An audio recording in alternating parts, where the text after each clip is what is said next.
Bonjour à tous et merci de nous suivre. Nous commençons cette autre édition de la revue de la presse camerounaise de ce matin par le bi-hebdomadaire Le Financier d'Afrique qui s'intéresse à la coopération entre le Cameroun et le FMI. Le programme économique et financier prorogé en 2025 nous renseigne le journal à sa grande une.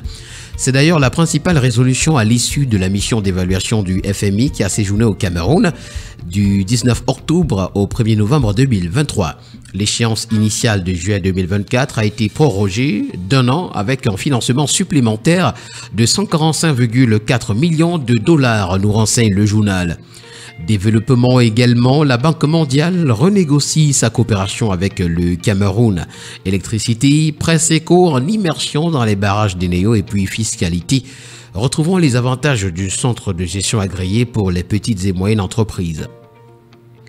Le quotidien de la santé, Eco-Santé pour sa part ce matin, s'agissant de performance, nous fait savoir que l'hôpital général de Douala, pour la 3e fois, a été élu hôpital de référence au Cameroun.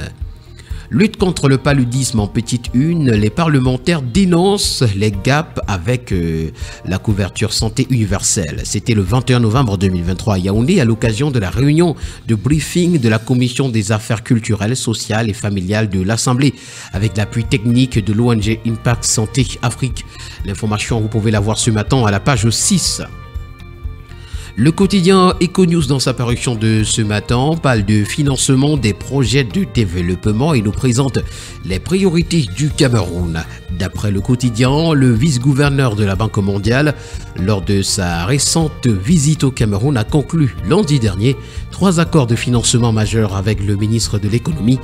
Ces conventions ciblent des projets ambitieux, notamment l'amélioration de la connectivité, de la résilience et de l'inclusion sur le tronçon Mora-Dabanga-Kousséri de la nationale numéro 1, ainsi que la gouvernance et le programme axé sur les résultats dans le secteur de l'électricité.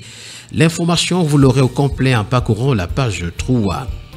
Le quotidien Vert émergent ce matin parle pour sa part des lions indomptables et il nous fait savoir que les compétences de Rigobertson sont en question. C'est à retrouver à la page 11.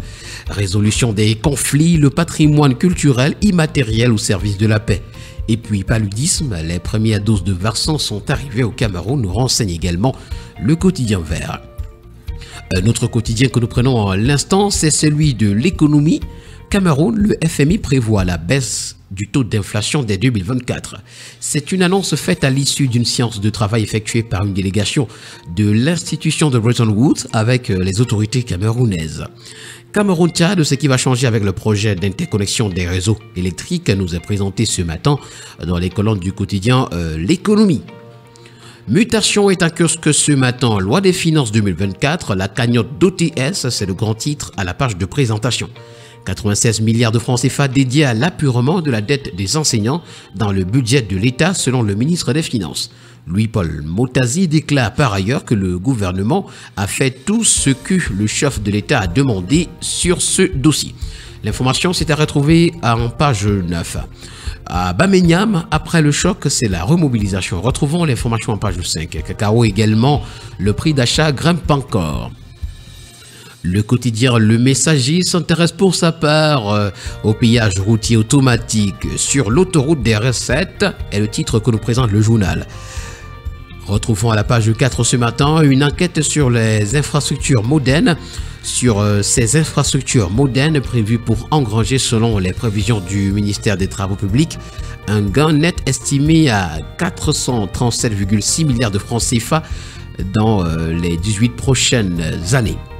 Vente de cacao dans la laitier ce matin, les producteurs se frottent les mains. Plus d'1 milliard de francs CFA encaissés en l'espace de 14 jours sous la supervision du ministère du Commerce. Le quotidien national bilingue Cameroun Tribune, dans sa parution de ce matin, revient sur la tuerie de Bamenyam. Chasse aux terroristes est le titre que nous présente le journal. Dans un communiqué signé hier par le ministre de la Communication, le gouvernement transmet les condoléances du président de la République aux familles des victimes et indique que les recherches se poursuivent activement pour retrouver les auteurs de cette attaque qui a fait 9 morts mardi parmi la population civile afin qu'ils répondent de leurs actes devant la justice. L'information, vous la retrouverez à la page 3. Le bi-hebdomadaire L'Indépendant ce matin parle du secrétaire général à la présidence de la République et s'interroge le profil idéal. Succession ouverte au secrétariat général de la présidence de la République. Bessengue Avom dans les starting blocks nous renseigne le journal. Et puis s'agissant de l'entourage du président de la République, qui veut isoler Paul Biya? C'est une autre interrogation. Le bi-hebdomadaire Le Point dans sa parution de ce jour, s'agissant de l'opération Épervier de Bakambok, titre La Proie. Ancienne ministre des Affaires sociales pendant plus d'une décennie, elle n'aurait pas apprécié sa sortie du gouvernement le 2 octobre 2015. Éloignée des radars, la militante du RDPC a réapparu comme par enchantement. Son engagement tiède au sang du parti au pouvoir est-il la cause de la mise en surface de ces crimes économiques? Le TCS enjoint de se pencher à nouveau sur son dossier. Avant sa prochaine éclipse, le Point du jeudi nous est présenté ce matin à la page 7. Barrage hydroélectrique de Natigal, rapport Arcel, l'imbroglio. Nous allons continuer ce matin avec le quotidien L'Info à chaud qui s'intéresse également aux éliminatoires de la zone Afrique de la Coupe du Monde 2026 en nous reparlant de l'enfer libyen. Selon la FICA Foot, face à une adversité multiforme, André Franzambo Anguissa et ses coéquipiers ont réussi à prendre un point dans un environnement à la fois délétère et hostile, malgré les remontrances véhémentes des officiels camerounais tout au long de la rencontre, du fait des actes antisportifs et des décisions relevant de l'arbitrage dont l'équipe aurait été victime. L'information ce matin est à retrouver en page 2. Atrocité commise par une bande armée dans l'arrondissement de Galim dans le département des Bambotos. Retrouvons la compassion et le réconfort du gouvernement des pages 6 à 7. Et nous allons terminer cette autre édition de la revue de la presse camerounaise de ce matin par le premier news magazine camerounais Défi Actuel, OTS-OTA. Le ministre des Finances annonce le paiement de 96 milliards de francs CFA aux enseignants en 2024. Le ministre des Finances, Louis Paul Motazé, a fait cette révélation le 20 novembre dernier face aux députés au titre des innovations de la loi de finances 2024. Il a également annoncé un recensement exhaustif des biens de l'État. Mesdames et messieurs, voilà donc qui met en terme à cette autre sortie de la revue de la presse camerounaise. Merci d'avoir été à l'écoute et rendez-vous demain pour le même exercice.